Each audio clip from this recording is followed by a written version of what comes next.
welcome to the third class of our Protect and Improve Your Memory series. This class will focus on medication. Next Wednesday will be our last class for this series. It will deal with exercise. So I'm really happy to have Jenny Lobb back.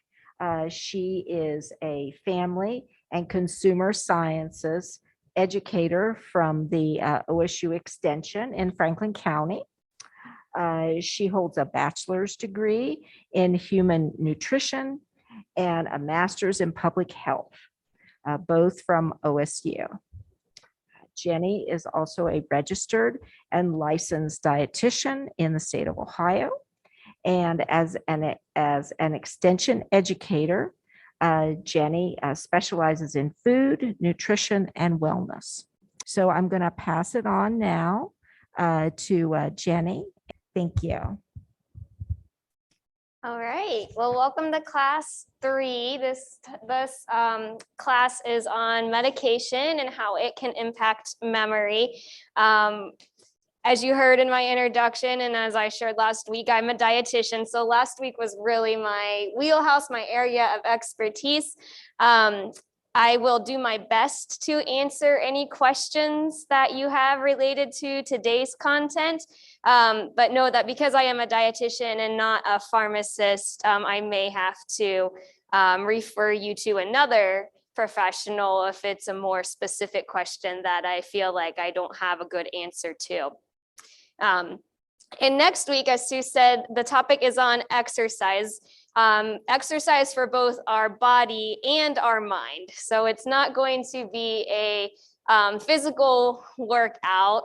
If you hear that title and feel a little imitated, please don't. Still come out, and we'll talk about different conditions, that physical and mental and emotional conditions that can impact memory, and how both physical and mental activity can help with our memory. So before we dive in today, I'm just going to do a quick recap of what we've covered the last 2 weeks. So in the first session, we talked about memory and how it works. So again, we have our crystallized intelligence, which is accumulated over time. It is pretty solid and stable throughout life. It includes things like wisdom, vocabulary, judgment, and so forth. And then our fluid intelligence is our speed of processing information. And it does tend to slow or decline with age, in part because our crystallized intelligence continues to grow and remain stable over time. Our speed of processing or recalling might take a little bit longer to recall information. We talked about the types of memory, sensory, short-term, and long-term, and how long-term is there pretty much indefinitely. That's what we recall or attempt to recall. We talked about how memory is only as good as the information we take in. If you don't learn something in the first place, you can't recall it later on. And we all have different learning styles that impact how we take in that information. Auditory, visual, and kinetic being those 3 primary types of learning styles. And then we went over some memory strategies, concentration, giving something your full attention, association, which is using those links and cues, repetition, which I'm demonstrating right now by repeating what we've covered previously, and then relaxation, which can help facilitate those other recall strategies, because stress can impact memory, which we'll revisit more next week. And I'll ask the same question I asked at the beginning of last week's session. Has anyone tried a new recall strategy or mental exercise over the course of the past couple weeks? Absolutely. Yeah, that's a great example of a mental activity. You know, if you're right-handed, using your left hand just to challenge different pathways in your brain. We have for those online an example of using both repetition, using repetition to remember someone's name that you're meeting for the first time. All right, well, last week we talked about nutrition and how what you eat can affect your memory. And recalling that the brain only makes up about 2% of our body weight, but it requires about 1/3 of our body's available energy. So without proper fuel or nutrition, the energy to fuel our brain is either taken from other functions in the body, other places in the body, or it's absent altogether. So perhaps you've heard this saying, you are what you eat, and there is some truth to that, because your diet can certainly affect your memory and overall brain function based on whether it's lacking in nutrients or whether you're consuming a variety of nutrients from different food groups. We talked about nutrient-dense eating plans, which are those that are rich in fruits and vegetables and whole grains, lean proteins that provide a lot of nutrients for our brain and our body relative to the energy or the calories that they provide. So that's kind of a quick recap of last week. So the topic of today is medication and memory. And there are many medications that can impact our memory, as well as substances such as caffeine, nicotine, alcohol. So the takeaway from today's session is that it's important to know if you're taking medication, what you're taking and why, and any possible side effects that may be associated with those medications. So today in the United States, older adults are prescribed more medications than any other age group. And you see the percentages there. So people over 65 only make up about 13% of the population, but they take about 1/3 of prescription drugs or drugs that are prescribed. And on average, a person over the age of 65 is taking 4 to 5 prescriptions and 2 over-the-counter medications. There's actually a term for this. It's called polypharmacy. So polypharmacy is kind of a fancy word that just describes taking more than one medication. And it is a term. It is something that is important in the medical world, because a medication may work well on its own, and it may cause problems when combined with other medications and substances. So it's important to talk with your doctor regarding all the medications, as well as vitamins and supplements that you are taking at any given time. So a couple of definitions. I already used these terms and they are probably familiar, but just so that we're all on the same page, a prescription medication is one that is prescribed or it's given under a healthcare provider's instruction. It's a medication that is determined to be safe and effective when used under a healthcare provider's instruction. Whereas an over-the-counter medication is one that has been determined to be safe and effective for use without a prescription. It's one you can, just go to the store and purchase. No prescription required. And we talked a little bit about supplements last week. We'll revisit this again. So in addition to prescription medication and over-the-counter medication, supplements are often over-the-counter as well, but they are not regulated by the government. And some of these are actually marketed to improve memory, but they're not regulated by the government, and they don't go through trials like other medications. So, it's important to talk with your healthcare provider about all the medications you're taking at any given time, and not to leave out the supplements, because there can be serious implications in taking supplements in conjunction with other medications, or sometimes even on their own if you have a pre-existing condition. So a couple of examples are a couple of herbs that are marketed to improve memory are ginkgo biloba. It's often used to improve blood flow to the brain, which can help to improve memory, concentration, and mood.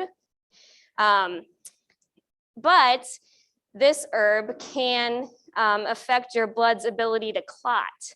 So it should not be taken if you have a bleeding disorder, a bleeding condition, or if you're on a blood thinning medication. So if you're on any sort of medication that thins your blood, then this one would actually be more harmful than beneficial.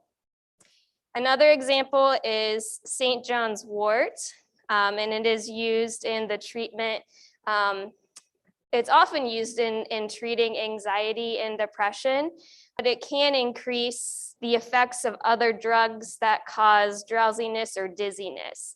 So if you're taking any sort of medication that has drowsiness or dizziness as a side effect, then again, there could be an interaction here where this one, it could, in one person, it may improve concentration, but in another person, it could actually be more harmful than beneficial, lead to some balance problems or dizziness, lightheadedness if you're taking a certain medication.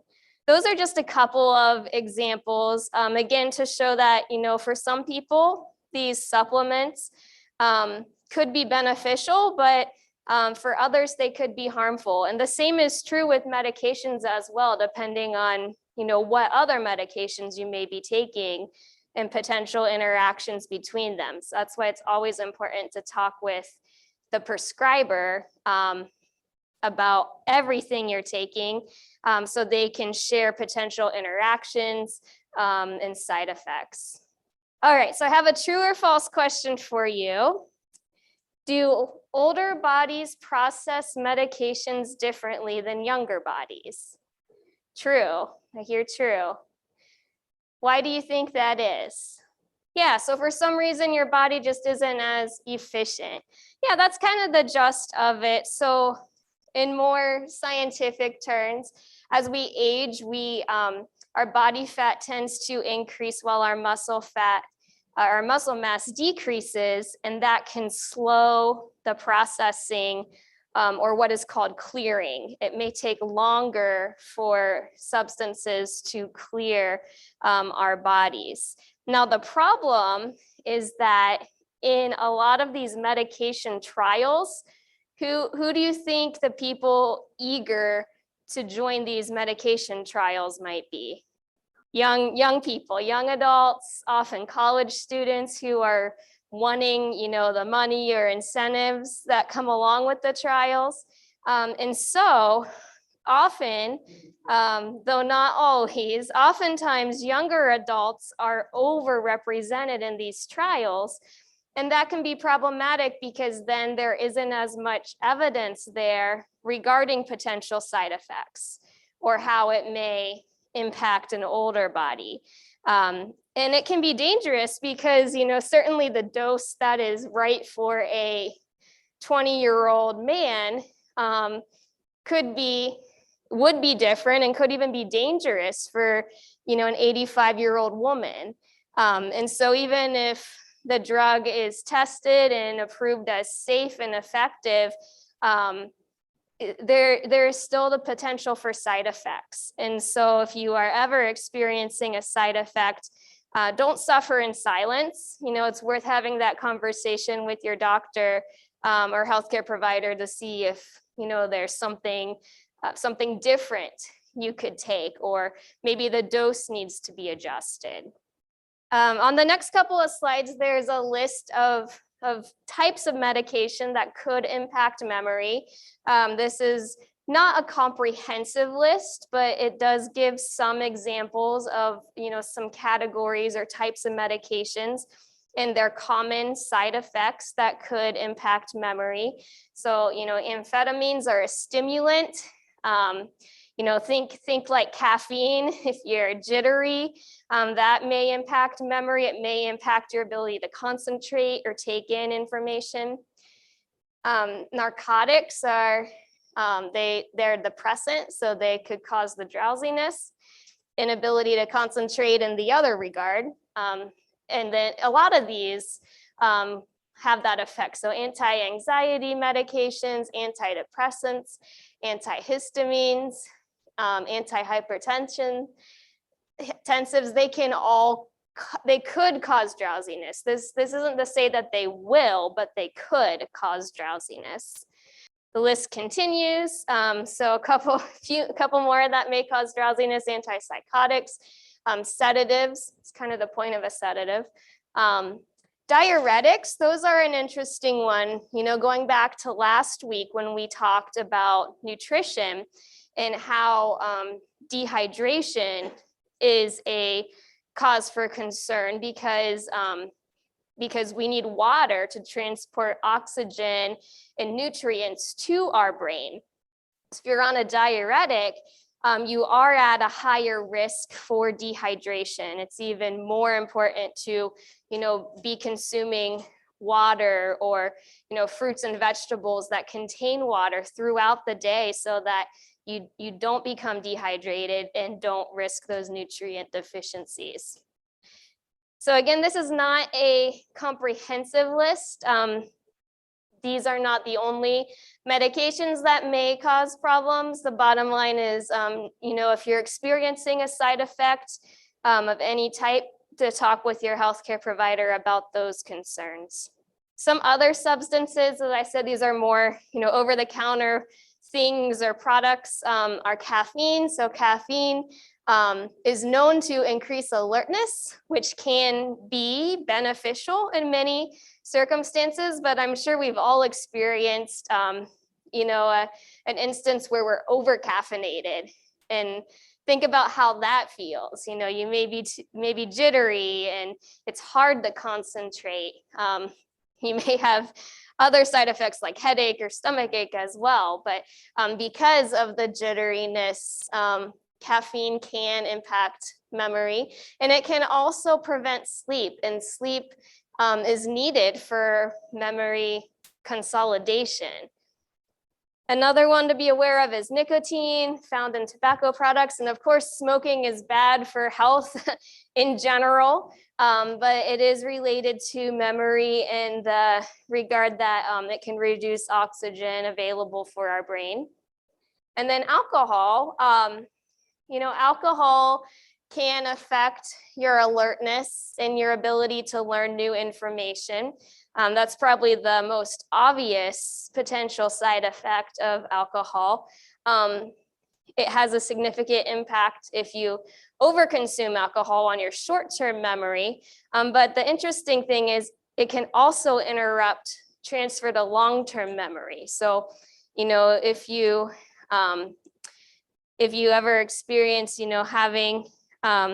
having alcohol and you might feel sleepy, it may help you to fall asleep, but it's not uncommon then to wake up in the middle of the night. That's kind of the weird thing about how it is processed in our bodies. It causes that drowsiness in the short term, but it can actually interrupt your sleep cycle and your ability to process to long-term memory. And as we age, our bodies process alcohol more slowly, just as we process medication more slowly. So it can take longer to clear the system, which can also have also increased risk for dehydration. So a few reasons there why, or a few ways there that alcohol could impact memory, interrupting your sleep, contributing to dehydration. And then, of course, the immediate impact. So not to say that, that these substances, like I would say, avoid nicotine. That one, yes, avoid nicotine. But alcohol and caffeine, not to say that those need to be avoided entirely, but if you're choosing to drink alcoholic or caffeinated beverages, recognize the impact that it could have on your memory. And if you are experiencing problems or issues, then it may be worth reconsidering those consumption habits. All right, so what can you do to reduce your risk if you're taking medications? Well, the most important thing you can do, as I said right at the beginning, was talk to your doctor, talk with your doctor about the medications you're taking, both over the counter and prescribed, and actually keep track of them. So I brought with me today copies of a medication list template. If you don't already have a medication list, I would encourage you to start one. This is a nice template, but you can type one on your computer. You can just use a notebook and write things down, whatever works best for you. So you want to keep track of the medications that you're taking, and also keep track of any side effects you're experiencing. Have those conversations with your doctor rather than suffering in silence. And make sure when you are prescribed a medication that you're taking it as prescribed, which means not only the right medication and the right dose, but at the right time and under the right conditions. You know, some medications are prescribed, they're intended to be taken with food, others without. So taking something on an empty stomach that is recommended to be taken with food may be processed in the body differently. So following those directions can make a difference. Don't share medications with others. You know, this is one instance where it's not nice to share. A doctor has prescribed a medication specifically for you in a dose that is intended for you based on your body. So you want to keep and use your medications as intended, and then make sure that you're storing and sorting them appropriately. So maybe using some sort of a sorting system or pillbox to keep things organized. That's kind of an example of a visual cue. If you're taking multiple medications, you have that visual cue to you can actually physically open the box and see whether or not you've taken your dose for the day.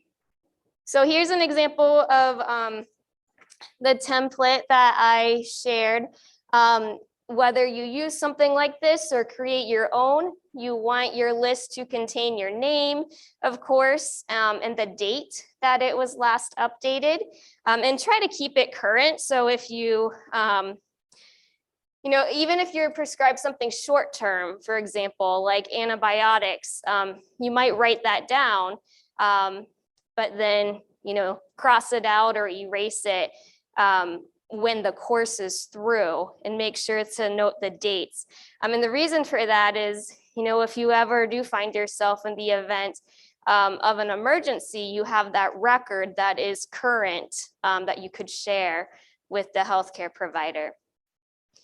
You can also note any allergies that you have to food or drugs, and make sure you're including not only your prescription medications, but any over-the-counter pills or other vitamins or supplements that you're using as well.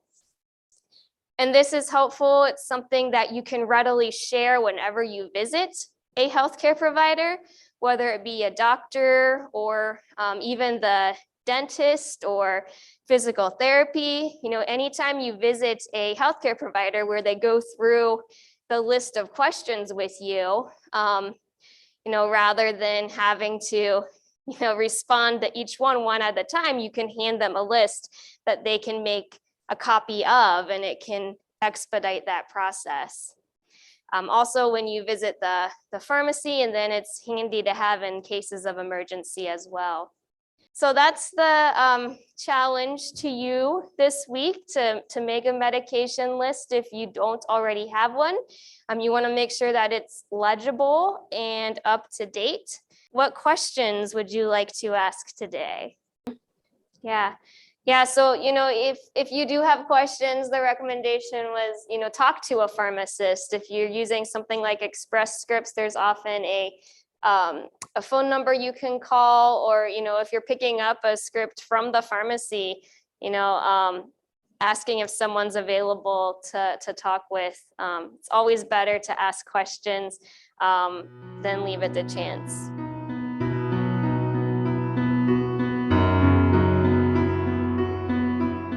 Right. So I would recommend, you can start by going to the website for that product and seeing if they do have any research studies to back up their product. Now you want to, look at those carefully. A lot of companies will use their own funding and the studies may be biased. So you want to use your use your critical thinking there to see what they're claiming, and maybe even who did the research. But I would say I would think that most companies who have legitimate research to back their product would be eager to share, because that only enhances the credibility of what they're trying to sell. Yeah, that's a great point for those online. So if you see that a product has research that's been published in a medical journal, then that's a great way to tell if it's truly been tested. I'm happy to answer any more questions you have. There is a little a recall activity at the end of this lesson, just for fun, if you want to give this a try. You certainly don't have to stick around and do it, but if you would like to participate, I'm going to read a series of words. So you have to listen to the words that I read. And then I'm going to put a list of words on the screen.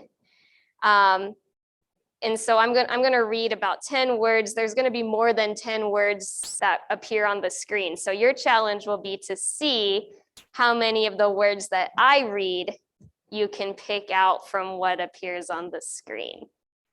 All right, so here are the words: turkey, teacher, coffee, dog, cat, farmer, house, school, lake. Here's your list.